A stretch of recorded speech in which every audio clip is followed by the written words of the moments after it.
Hola, ¿cómo están? Los saludo. Comenzamos cara a cara. Estamos ya en viernes, el fin de semana por delante de nosotros. Te recuerdo las formas de comunicación con este espacio, en particular el WhatsApp 33 18 80 76 41. Si nos quieres mandar un mensaje, si nos quieres mandar un comentario, una crítica, una recomendación, lo que tú gustes, aquí lo recibimos con mucho gusto en Zona 3 Noticias y en Cara a Cara. Hoy concluimos con las entregas de esta encuesta que se realizó en conjunto entre Zona 3 Noticias y el periódico Mural, en donde buscamos encontrar algunas de las tendencias, de las principales tendencias de cara a la elección de 2018. Es decir, cómo está el panorama político rumbo a la cita electoral, en donde sabemos que se renuevan prácticamente todos los puestos de representación en nuestra entidad y a nivel nacional. El pasado miércoles hablamos sobre la contienda de la gubernatura, es decir, quién va adelante en los sondeos de cara a la elección de 2018. También hace algunas horas, el día de ayer, platicamos sobre la contienda del Senado, una contienda interesantísima también, en donde hay distintos,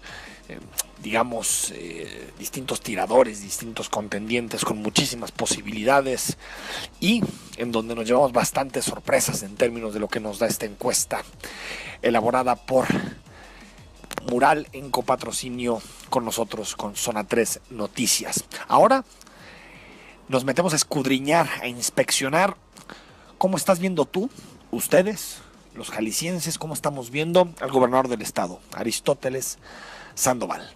Y es interesante porque viéndolo en términos globales, la calificación del gobernador no es mala.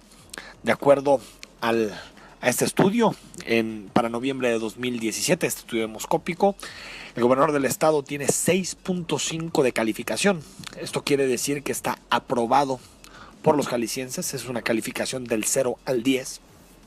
Y como están las cosas en términos de la aprobación de los gobernantes, un 6.5 en estos momentos no parece ser una mala calificación para el gobernador del estado, sobre todo en el contexto de muchos gobernadores que han salido, pues no, entregando las mejores cuentas de sus distintas entidades. Incluso si vemos el histórico, el gobernador del estado no está muy lejos de 2014, incluso de, no muy lejos al 6.8 que tenía casi al inicio de la administración. Esto quiere decir que pues el desgaste de gobierno no ha sido tan grande para el gobernador, que no hay una mala imagen sobre su administración. Incluso, de acuerdo al histórico que maneja Mural, en agosto de 2013 el gobernador del estado tenía 6.8 de calificación y en este momento tiene 6.5. Ha pasado por altibajos, tal vez su punto más bajo fue en febrero de 2014 con 6.1 y su punto más alto después de eso fue el 6.7 en febrero de 2015, poquito antes de la elección. En noviembre de 2017, como les decía, la calificación que le dan los jaliscienses al gobernador es precisamente esta, 6.5. Sin embargo, no todo es miel sobre hojuelas, si se puede decir de esta manera, para el gobernador del estado. Es decir, no todas son las mejores noticias para el gobierno del estado. También hay indicadores en donde claramente la ciudadanía está pidiendo mejores resultados. La peor calificación que recibe el gobierno del estado, seguramente usted la deduce, seguramente usted la supone, es la seguridad pública. De acuerdo a los encuestados, una muestra representativa de más de 800 jaliscienses en cuestionarios determinados y con una segmentación en materia de género, de nivel educativo, de edad, de acuerdo a la mayoría de los ciudadanos, pues este gobierno está quedando a deber claramente en materia de inseguridad. Es decir, en materia de seguridad pública, 6 de cada 10, 59% de los jaliscienses consideran que este gobierno lo ha hecho mal o muy mal. Es decir, es un porcentaje muy muy alto en materia de combate a la inseguridad y a la violencia en nuestra entidad. Solamente el 22%, es decir, menos de 1 de cada 4, en este momento aprueba la estrategia y las decisiones que ha tomado el gobernador del estado en la materia. También hay otros temas, otro de los asuntos en donde la ciudadanía es crítica de lo que ha hecho esta administración, es en el combate a la corrupción entre los funcionarios. De acuerdo también a los datos que podemos extraer de la encuesta que elaboramos en conjunto con Mural, el 55% de los ciudadanos dice que este gobierno la ha hecho muy mal o muy mal en materia de combate a la corrupción entre funcionarios, es decir, no ven ningún resultado en esta materia.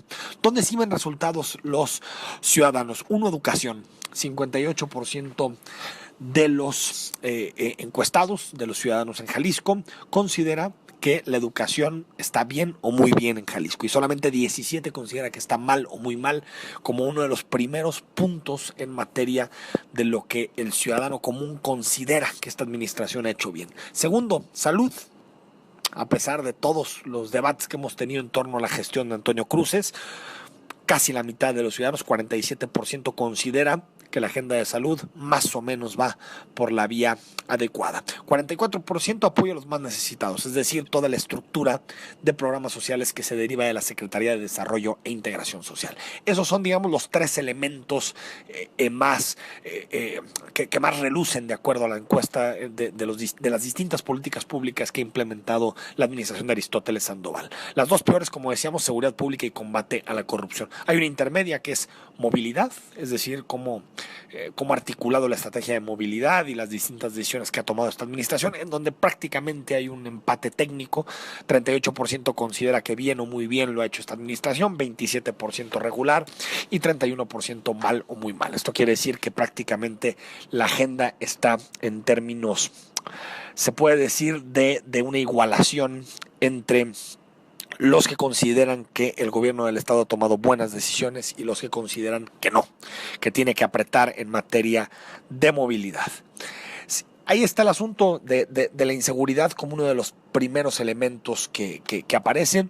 En su opinión, ¿cuál sería el principal problema que hay en este momento en Jalisco? 61% responde que la inseguridad pública, 8% la corrupción, 5% la drogadicción o el narcotráfico, 4% el desempleo y 4% los malos gobernantes. Si vemos un histórico de agosto de 2013 a la fecha, este es el punto, y esto es importante como uno de los elementos, este es el punto más alto de preocupación sobre la seguridad pública en todo el sexenio de Aristóteles Sandoval. Comenzó en agosto de 2013 con un 51% considerando que la inseguridad era el principal problema de la entidad. En este momento estamos hablando del 61%, 10 puntos más, y si lo comparamos con febrero del 17, son 18 puntos más. Es decir, ha crecido en torno a 3 puntos porcentuales por mes la percepción de que la inseguridad es el principal problema de los habitantes de Jalisco. Algo que hay que decir que Aristóteles Sandoval tiene que atender de primera línea, sobre todo después de la decisión del fiscal de dejar su puesto como el mandamás de la seguridad en la entidad. Ahí están los resultados en esta materia. La aprobación del gobernador no es mala, de acuerdo a los distintos parámetros que tenemos en el contexto nacional. Por supuesto que tampoco es una aprobación sumamente alta, es una aprobación, digamos, de mediana para arriba en términos reales, pero lo que sí debemos de decir es que se prende un foco rojo muy claro en materia de inseguridad pública. El ciudadano común y corriente está de alguna forma identificando en la calle, lo está viendo, que los indicadores en materia de seguridad no son los óptimos, que hay que apretar en muchas agendas, desde el combate al robo de autos, a las desapariciones de personas, a los homicidios, y que las explicaciones mucho de lugares comunes que han tenido las autoridades no han tenido eco ni impacto en términos de la percepción sobre la inseguridad. Veremos si a partir de esto, de lo que determina esta encuesta, también en Casa Jalisco se sacan conclusiones que vayan más allá de la calificación en sí, sino también qué significan en materia de las demandas y en materia de los distintos temas que preocupan a la ciudadanía. Con esto terminamos las 3 entregas sobre esta encuesta, esta macroencuesta que realiza el periódico Mural en conjunto con nosotros, con Zona 3 Noticias, 91.5 de FM. Trataremos en este proceso electoral de llevarle a usted la mejor información, de que usted tenga información de primera mano, no solo a través de terceros, sino que usted sepa que en Zona 3 Noticias hacemos periodismo y lo hacemos pensando en otorgarle a usted los mejores insumos para que tome la decisión en 2018, una elección que será fundamental. Nos vamos al corte. 33 18 80 76 40. 41. Al regreso hablamos también de evaluaciones. ¿Cómo evaluamos a los diputados? ¿Cómo deberíamos estar evaluando a los diputados? Regresamos.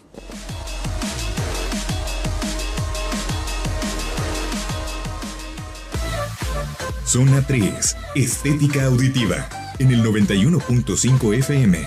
Síguenos en Facebook como Zona 3 Noticias. Estamos de vuelta en Cara a Cara. Viernes se nos va esta semana. Estamos en viernes 17 de noviembre. Les recuerdo el WhatsApp 33 18 80 76 41. Si me quieres mandar un mensaje, un comentario, una pregunta para nuestro invitado, siempre la vía de comunicación abierta o también a través de las cuentas oficiales, la cuenta de Twitter, @Zona 3 Noticias con número, o a mi cuenta personal, @EFTousaint con doble S. Si quieres hacer cualquier comentario, siempre abiertas las vías de comunicación. Y saludamos a un habitual, a quien nos acompaña para hacer análisis de distinto tipo, al maestro Alberto Vallardo, quien es el coordinador del Observatorio Legislativo del ITESO. ¿Cómo estás, Alberto? Muy bien, muchas gracias por la invitación. Un saludo a todo el auditorio. Alberto, muchos temas para platicar esta mañana contigo. Volvió a colocarse en el centro de la discusión algo que tú has planteado en el pasado y que creo que tiene mucho sentido, que es ¿cómo le hacemos para juzgar la labor de nuestros diputados? ¿Cómo saber, más allá de la frase común de los diputados no rinden, no representan, no están dando resultados, más allá de esa idea, cómo saber exactamente si tenemos buenos, malos diputados, si tenemos diputados eficaces o ineficaces? ¿Qué te parece primero el debate que hay en torno a esto y si es posible construir una metodología para poder evaluar a los diputados? Sí, mira, yo creo que por un lado es muy bueno que se esté debatiendo esto. Cada vez es más clara la atención que está poniendo el público sobre el desempeño del Poder Legislativo. Y esto me parece que es muy bueno. Es decir, uno de mis colegas en ITESO, Alfonso Hernández Valdés, justamente está por publicar un estudio donde él se encontró que lo que favorece o propicia que haya una mejor actuación de parte de las autoridades es que haya alguien que las esté observando. Es lo único que hay, o sea, otras cosas que él analizó, otros factores no tienen tanta eficacia como el hecho de que se sientan observadas las autoridades. Entonces, en ese sentido... Bueno, todos, Alberto, ¿no? Digo, en todos, el sector claro. público, pero en una empresa o en medios de comunicación. O hasta en las familias. O en las familias, ¿no? Si sabes que te están observando, Pues sí, que están analizando tu trabajo, seguramente pones más atención, ¿no? Así es, pero él pues analizó porque además pues habría, como decimos técnicamente, habría otros incentivos en el caso de las autoridades públicas, por ejemplo ganar el voto, exacto, etcétera, pero sí, él se encontró que no, que la vigilancia ciudadana es la más efectiva. Entonces yo creo que en ese sentido es muy bueno que se esté haciendo esto. El tema aquí más bien es pues que nos aseguremos de estar observando lo que se tiene que observar. Ahí está el punto. Ahí está Coincido. el punto. Sí, porque muchos dicen lo que no se mide no se puede mejorar, y yo estoy de acuerdo, pero también lo que otros han planteado es que si las instituciones no miden lo que valoran, terminan por valorar solo aquello que pueden medir. Totalmente. Y en el Congreso esto ha sido un ejemplo muy claro. Es decir, cuando como no miden la calidad de su producción, pues entonces lo que hacen es medir, más bien darle mucho valor a aquello que miden, que es pues una cuestión meramente numérica. Entonces es cuántas iniciativas de ley se han presentado, cuántos puntos de acuerdo, cuántos exhortos. Y entonces, pues eso es lo que termina siendo valorado y bueno, yo creo que el problema es que muchos medios de comunicación han caído en ese juego también, de valorar solo aquello que puede ser medido ahorita. Entonces, de alguna forma es, Alberto, un perro que se muerde la cola, porque por un lado los medios de comunicación exigen resultados cuantitativos, es decir, cuántas iniciativas como diputado presentaste, cuántos exhortos, cuántas sesiones de comisión, cuántos plenos se realizaron en términos generales numéricos, y los diputados sienten que los medios de comunicación o incluso la sociedad civil los va a evaluar a través de ese prisma, de ese lente, y por lo tanto le dan eso. Entonces es como un círculo que no nos permite, como tú dices, analizar y meternos a ver exactamente lo que termina importando, ¿no? Claro. ¿Qué tendríamos que ver, Alberto? Sí, mira, yo creo que por lo pronto pues lo que hay que ver es la calidad del trabajo que se está haciendo. Digo, lo pongo en un ejemplo que en términos prácticos es más difícil de evaluar, pero cuando algunos medios de comunicación empezaron a medir cuánto tiempo pasaban en tribuna los diputados defendiendo alguna cuestión, pues ahí lo que estás propiciando pues es incluso el cantinflismo. Porque pues mientras más tiempo dure hablando en el micrófono un diputado, más o mejor se le va a calificar, pues lo que vamos a tener es gente que va a estar diciendo nada pero que eso es lo que se evalúa. Entonces, aquí el tema es pues cómo evaluamos la calidad, en este caso sería la calidad de la argumentación. Y en todo caso, si empezáramos a medir la calidad de la argumentación en el micrófono, habría muchos que mejor ya ni hablarían, ¿no? Ni hablarían o cuidarían mucho más lo que dicen y entonces, pero a lo mejor pues tendrían entonces intervenciones mucho más cortas pero más contundentes. Ahora, nosotros lo que sí hemos propuesto y es lo que hemos seguido poniendo o proponiendo para la discusión. Nosotros evaluamos la calidad de las iniciativas de ley que se presentan. No tomamos en consideración otros aspectos como por ejemplo el número de exhortos o el número de puntos de acuerdo, porque en general pues nos hemos dado cuenta que no tienen mayor valor en términos legislativos. Digo, no quiere decir que no tengan algún peso político en algún momento dado, pero realmente la efectividad que puedan tener y sobre todo en la incidencia que pudieran llegar a tener en la calidad de vida de los ciudadanos, pues es mínima. Entonces, por eso no la tomamos en cuenta, pero sí nos centramos entonces en las iniciativas de ley, porque ahí es donde se está jugando mucho de nuestro bienestar. Aunque puede haber, yo creo que exhortos importantes, ¿no? Sí. O por ejemplo, si está, no sé, el debate jurídico, Alberto, sobre la presa del Zapotillo, y un diputado dice, oye, yo pido que el gobernador del estado ponga atención a las argumentaciones de la Suprema Corte de Justicia para no avanzar en un proyecto que está violando derechos humanos. Me parece que es un exhorto interesante. El asunto es que me parece que el 90-95% de los exhortos son tonterías realmente, son cosas que no tienen nada que ver y que no inciden directamente en la calidad de vida de los ciudadanos, ¿no? Claro, y además, por ejemplo, estos exhortos, hay muchos que pudieran ser mejor atendidos si las comisiones legislativas hicieran su trabajo. Entonces, más que hacer exhortos, pues ahí lo que sería es llamar a cuentas a los funcionarios que toca, porque muchos son... Cierto, que tienes esa labor, aparte como legislativo, de control del gobierno, ¿no? Así es, y que eso es lo que, al menos nosotros hemos encontrado que prácticamente no se realiza. Es decir, o para politizar, ¿no? También, pero... O sea, digamos que el mensaje es, voy a salir a los medios, a la prensa, a decir, voy a llamar a tal secretario, pero en realidad lo que quiero es la nota de que lo voy a llamar. Ya después, cuando viene la comparecencia del secretario, del fiscal o de quien sea, las preguntas son de tercero de primaria. Sí, ¿no? sí, no, de risa. Sí, y es que precisamente por eso también tenemos que evaluar entonces la calidad. Es decir, muy bien, ya lo citaron a comparecer, pero ahora tendríamos que evaluar la calidad de esa comparecencia. Es decir, tenían elementos para cuestionarlo, habían hecho, como dirían algunos, hicieron su tarea de revisar cómo se estaba ejerciendo el presupuesto, si estaba ejerciendo conforme a lo presupuestado, si se estaban obteniendo los resultados que tocaban y si no, pues qué está pasando. Es decir, pongo un ejemplo del periodo anterior. Tuvimos un aumento importante en la incidencia de dengue, de Ay, se me fueron los... Bueno, sí, de enfermedades virales. Sí, ¿no? Etcétera. Y en ningún momento la Comisión de Salud fue y llamó al secretario de Salud para que le explicara qué estaba pasando. Creo que el de la Comisión de Salud era el mismo del gobierno en su momento. Sí, o sea, pero pues esas eran cosas que sí tocaba al Congreso y decir, a ver, díganos, ¿cuál es la bronca? ¿O se necesita más presupuesto o necesita adecuaciones legales para actuar con más efectividad? O de plano es un inepto, eso no lo va a reconocer, pero eso lo tendría que poner en evidencia al Congreso. Aquí te están escuchando, Alberto, muchos ciudadanos que tal vez ni siquiera conocen a su diputado o diputada. Otros tal vez sí lo conozcan, sepan, recuerden exactamente por quién votaron en 2015. Pero si tú les tuvieras que decir de forma muy, muy clara, fíjate en esto de tu diputado, fíjate qué labor está haciendo en este tema, cómo se mueven estas, cuáles serían esos indicadores más como para que el ciudadano pueda pedirle al representante que le rinda cuentas. Mira, pues yo lo primero que diría es, en las iniciativas de ley que esté presentando, más allá del tema, porque en el tema puede ser que muchos estemos de acuerdo, el asunto es cómo lo está planteando resolver. O sea, porque ahorita la moda, tanto aquí en el orden estatal como en el federal, es quieren combatir algo y entonces es aumentar los años de cárcel a quien cometa la multa. Cuando el problema que estamos viendo es que ese es el tema de la impunidad.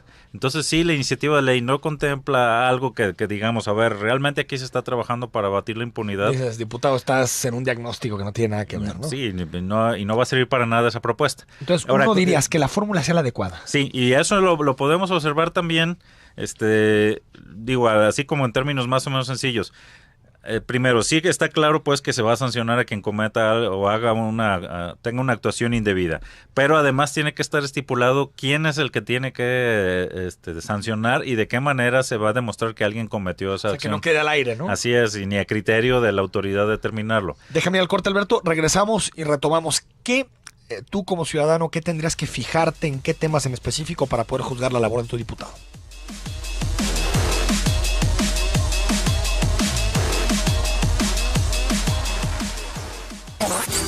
Zona 3, a tu gusto.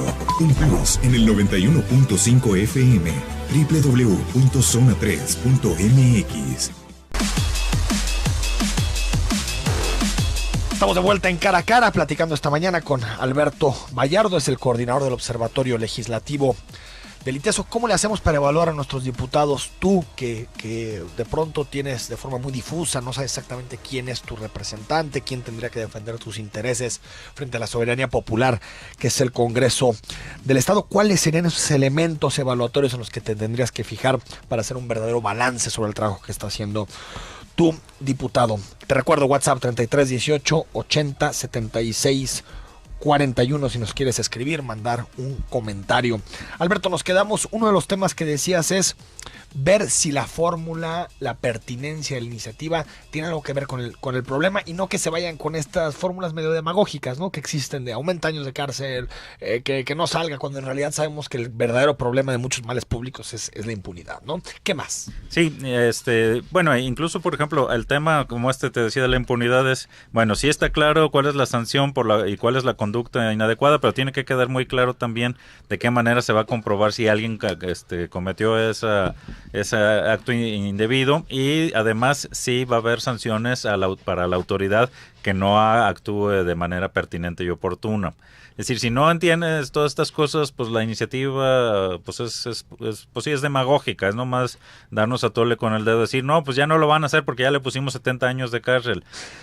O sea, está comprobado en todo el mundo que mientras haya impunidad, puedes ponerle 140 años de cárcel, nadie se va a disuadir por eso. En cambio, si es muy alta la probabilidad de que alguien sea detenido y sancionado, así sean multas de 5 pesos, la gente lo va a dejar de hacer. Aunque... Bueno, ahí vemos el torito como uno de los ejemplos prácticos. Yo me acuerdo, antes de que existiera el torito, existían también de pronto retenes, que es sobre todo la Secretaría de Movilidad, bueno, en ese momento de Vialidad y Transporte, y la multa era alta, no era la de ahorita, las 7,000, 10,000 pesos que es ahorita, pero en realidad lo que está, digamos, disuadiendo que tú utilices tu auto, salgas con unas copas arriba y empieces a manejar, es la credibilidad que le puedes dar a que la autoridad te detenga. No tanto el monto de la multa, porque me parece que de pronto decían, bueno, la multa es muy alta, pero si te agarra uno de vialidad, pues te arreglas y se acabó, ¿no?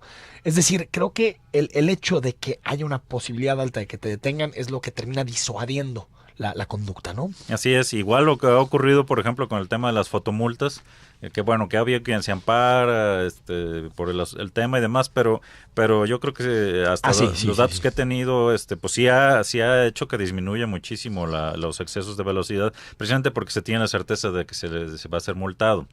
Entonces, No, y a ver, yo creo que lo debatible de la fotomulta es sobre todo que a pesar de que vemos que cada vez hay menos accidentes y menos muertes, el número de multados sigue siendo igual o mayor que antes. Entonces no hay una relación ahí tan directa, ¿no?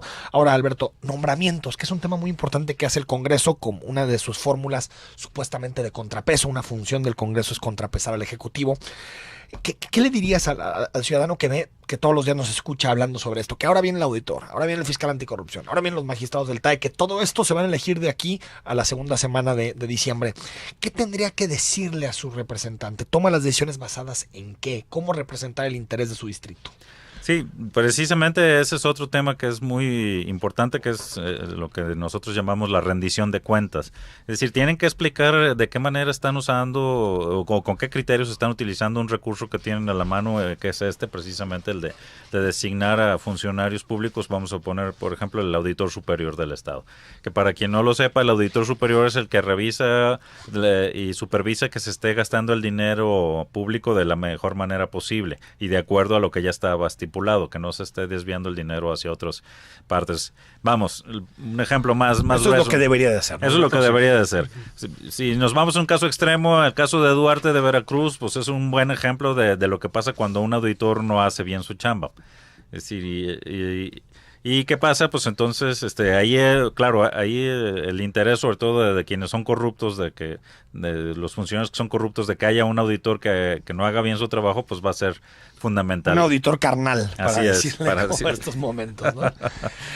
Pero el tema ahí es, entonces, pues tendrían que explicar los diputados cuáles son los criterios con los que van a elegir a quien va a ocupar este cargo. Porque el problema es que siempre nos dicen, no, bueno, lo revisamos y nos pusimos de acuerdo, lo construimos un acuerdo político y este es el que va. Y en estas cosas, digo, ya cuando se vota prácticamente por unanimidad por un perfil, siempre resulta algo ahí bastante sospechoso. Sospechoso, ¿sí? Porque aparte suele haber muchos grises, Alberto. Sí. Hay unos que privilegian o deberían privilegiar la experiencia, otros más la independencia, o no sé.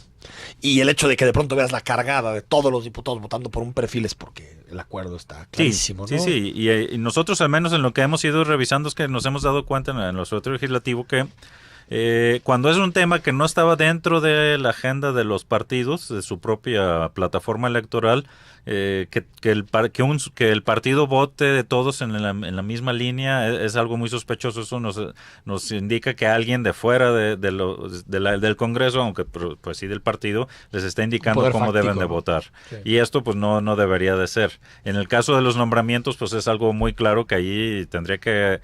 Digo, entiendo que quieren llegar a acuerdos y darle mayor respaldo a quien se elija, pero la verdad es que si no hacen públicos los criterios con los que se designó, es muy difícil saberlo. De hecho, todavía tenemos pendiente, por ejemplo, no se ha nombrado un auditor precisamente porque no se pusieron de acuerdo en los tres perfiles. En el proceso sí, ¿no? Porque el proceso me parece que fue bueno. Sí, pero nunca nos explicaron los diputados por qué no los convencían. Decían que no tenían una altura, no ni en su trayectoria ni nada, pero lo interesante es que ahí pasaron por todos los filtros. Sí. A mí me parece que un congreso también puede llegar el momento en que diga, ¿sabes qué? Hicimos todo el proceso, pero no nos convencen. Pero como tú dices, explicado. Sí. Explicado y con claridad. Sí, es que eso, y que además es un tema de derechos humanos. O sea, tenemos derecho a que se nos explique la información, porque además, si no, ¿cómo vamos a juzgar el desempeño de nuestros legisladores? Pero aquí tendría que ser muy claros los criterios. Si dicen, a ver, es que no tenían la altura. ¿Por qué dicen que no? ¿En base a qué? ¿Cómo midieron esa estatura? Y además tenemos el otro ejemplo, digo, independientemente de quién resultó, pero por ejemplo, la designación del titular de la Comisión Estatal de Derechos Humanos. Es decir, un partido había votado en bloque por una candidata y luego no hubo acuerdo y entonces se fueron a negociar y de repente ese mismo partido vota en bloque por otro candidato. Pero sí dijeron, ¿no? Bueno, recuerdo que Movimiento Ciudadano salió a decir que no había habido los votos necesarios para Guadalupe Ramos y que por lo tanto se ha venido con su segunda opción, que era Alfonso Hernández. Digo, ¿pero por qué, no? ¿Pero por qué? Yo creo que un poquito más de...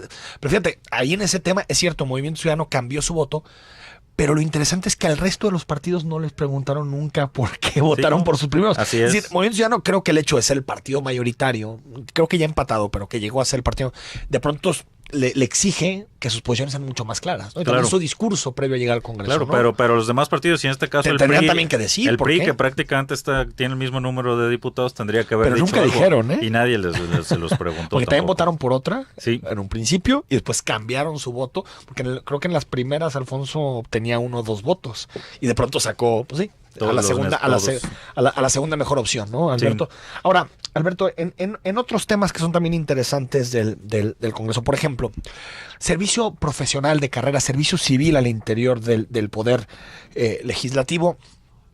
Tú y yo hemos platicado mucho de este tema ya desde hace tiempo.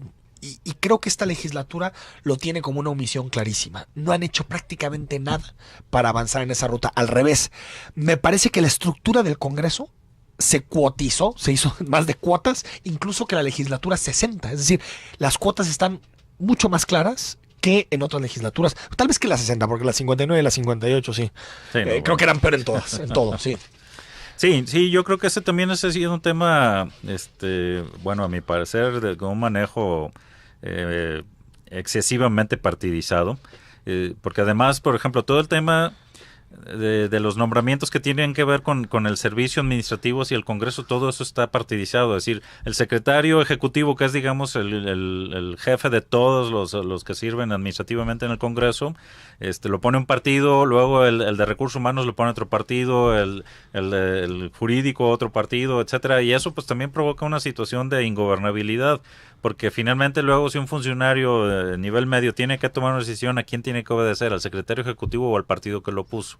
Se supone que orgánicamente al secretario, pero políticamente, que es la lealtad, pues a su partido. Así es, pero entonces eso... No es una estructura profesionalizada. Eso no tendría que ser así. Es decir, todos esos puestos son los que tendrían que estar sometidos a concurso de oposición público, claro, y abierto, y pues que lo gane el mejor. Y que los diputados que llegan pues con su equipo, con sus 4 o 5 puestos que pueden meter que lo acompañen, o menos, 3, 4, pero que la estructura administrativa del Congreso e incluso los órganos técnicos se mantengan sin importar quiénes sean los diputados y cuáles sean las mayorías en ese momento, ¿no? Porque, ojo, ahorita creo que el Congreso tiene finanzas sanas. No se han tomado malas decisiones en los últimos 5 años en materia de gasto legislativo. Pero nada nos impide, no hay nada que nos asegure que no lleguemos a la situación del 58-59, donde el Congreso tenía que vender cosas para poder pagar la nómina. Claro. Sí, o vender su voto, bueno, al menos eso suponemos. Digo, porque finalmente pues hubo ahí un intercambio de favores con el Poder Ejecutivo. Con el Poder Ejecutivo, decir, ok, el Poder Ejecutivo le decía, yo te doy más dinero para que salgas del paso, pero me apruebas mis cuentas públicas, o mis iniciativas de ley, o etcétera, etcétera. Y eso pues acaba finalmente con la división de poderes. Totalmente. Entonces también por eso es muy grave, Bego, más allá del daño administrativo. Vamos al corte, seguimos con Alberto Vallardo.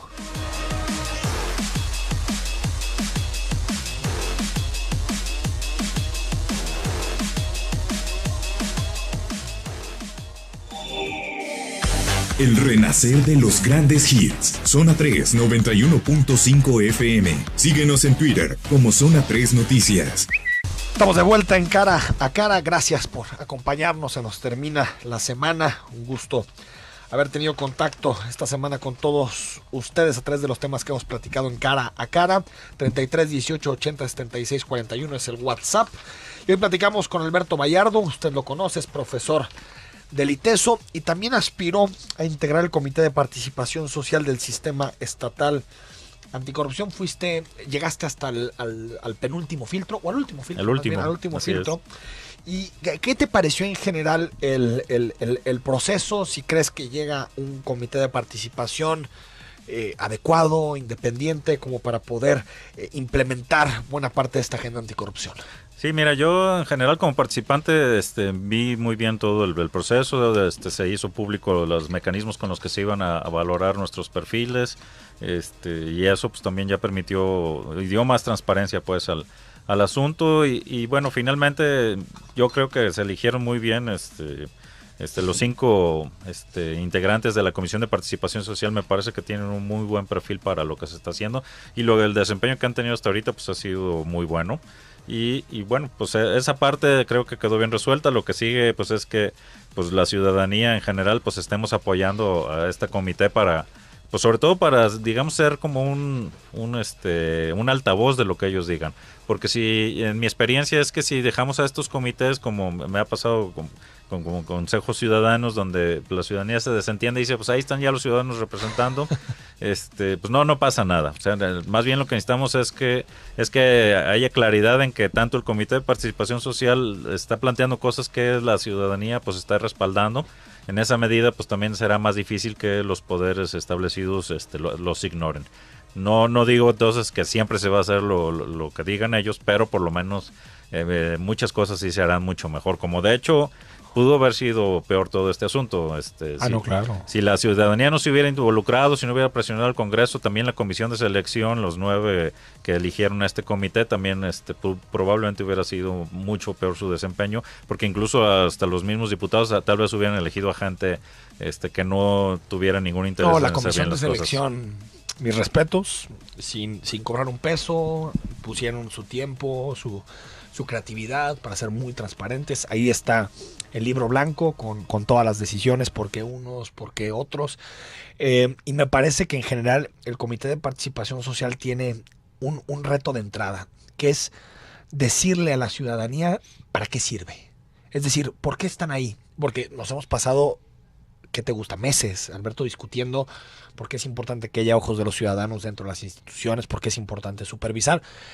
Pero, y para abonar el debate, si tú tuvieras que decir qué tiene que hacer el comité a corto plazo, están los nombramientos, está el resto, pero como idea, ¿qué tendrían que hacer los integrantes del comité? Y tú decías, no dejarlos solos, ¿cómo acompañarlos? ¿A través de qué cosas? Sí, mira, una cuestión pues va a ser, digo, ya ahorita por lo menos tienen una red social que yo me he dado cuenta que está en Twitter. Sí. No recuerdo bien la ahorita cuenta. Ahorita lo pasamos, aquí lo tengo.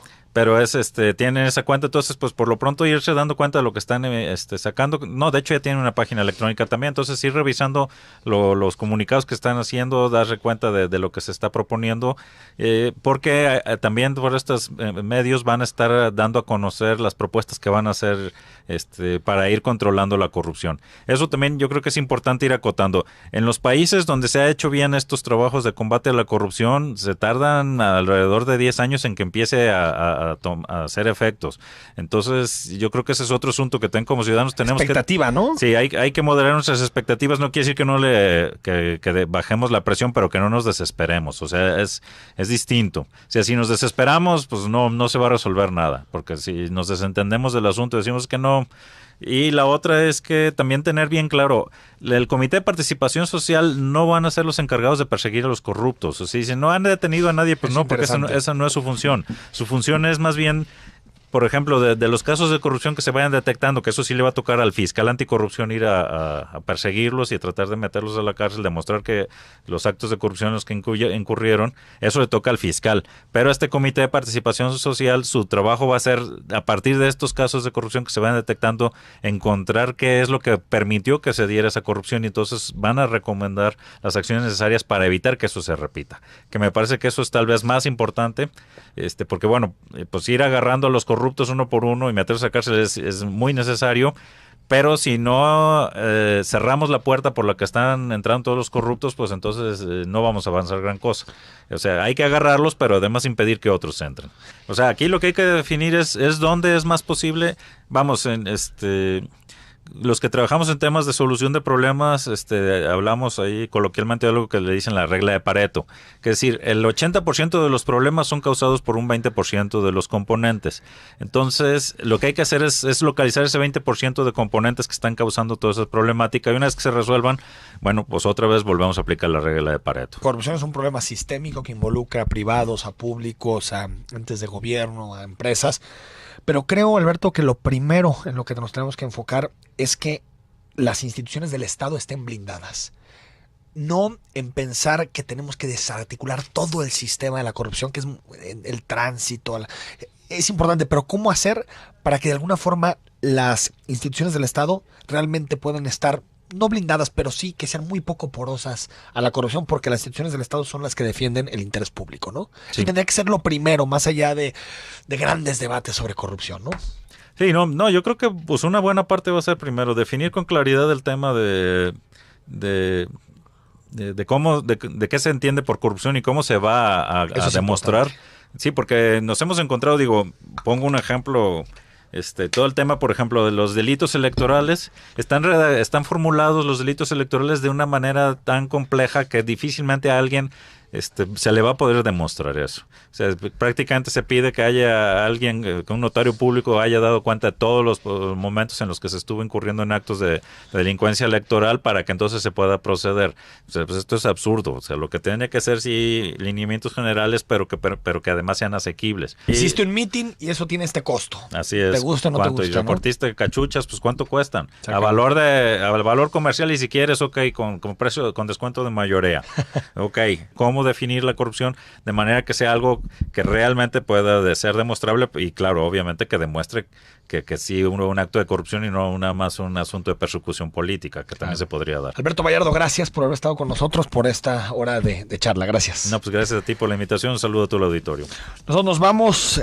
Yo tomo un par de semanas fuera del espacio, salgo de vacaciones, estoy de regreso aquí el lunes 4 de diciembre para estar con todos ustedes en Cara a Cara.